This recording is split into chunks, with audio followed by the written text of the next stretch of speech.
নমস্কার, জিনিয়া রান্নাঘরে সবাইকে স্বাগত। আজকের হবে ক্যাপসিকামের পকোড়া। আমি এই জন্য এখন ক্যাপসিকামগুলোকে সরু সরু করে, বেশি সরু করব না, একটু মোটা থাকবে, আমি কেটে নেব। কেটে ভালোভাবে আমি এগুলোকে ধুয়ে নেব।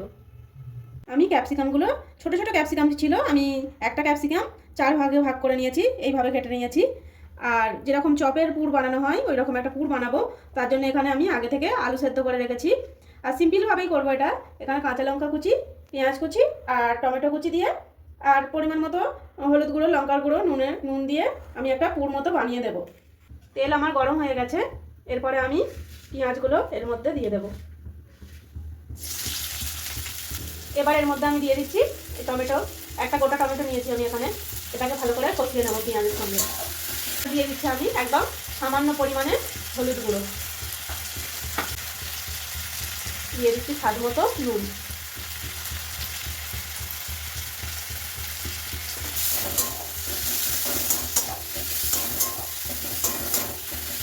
এবার দিয়ে দেবো স্বাদ মতো শুকনো লঙ্কার গুঁড়ো।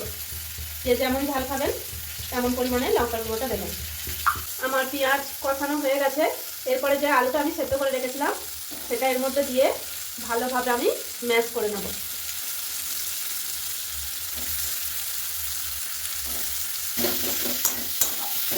এটা কিন্তু একদম গোটা গোটা থাকা যাবে না, একদম ভালোভাবে মিক্স করে নিতে হবে, এইভাবে খুন্তি দিয়ে চেপে চেপে।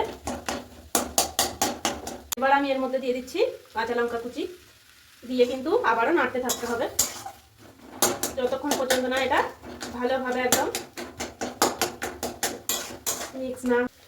আমার কিন্তু প্রায় হয়ে এসেছে। এবার আমি ওপর থেকে সামান্য পরিমাণে একটু দিয়ে দেবো জিরে গুঁড়ো। এটা দিলে সেন্টটা কিন্তু দারুণ হয়।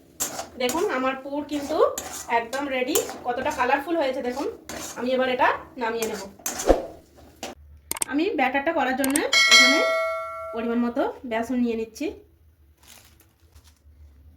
আর এটা মুচমুচে হওয়ার জন্য দিয়ে দিচ্ছি আমি এখানে পরিমাণ মতো খাবার সোডা।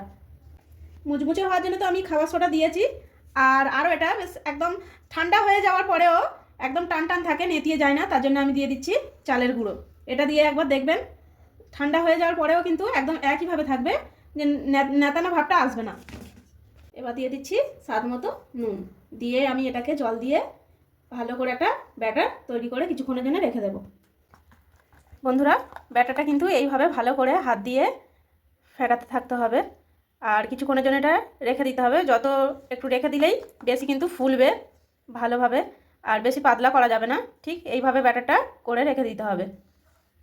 আমি যে আলুর পুরটা বানিয়ে নিয়েছিলাম সেটার সঙ্গে ক্যাপসিকামগুলো দিয়ে এইভাবে শেপে আমি করে রেখেছি এখানে।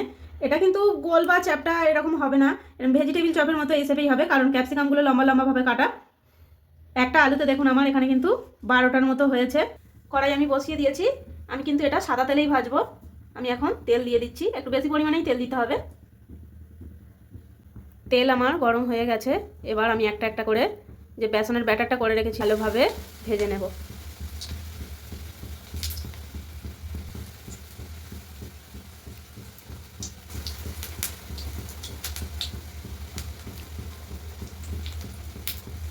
আমার ক্যাপসিকামের পকোড়া রেডি, দেখুন কতটা সুন্দর আর মচমচে হয়েছে। আমি একটা ভেঙে ভেতরটা দেখাচ্ছি, এই দেখুন কত সুন্দর হয়েছে।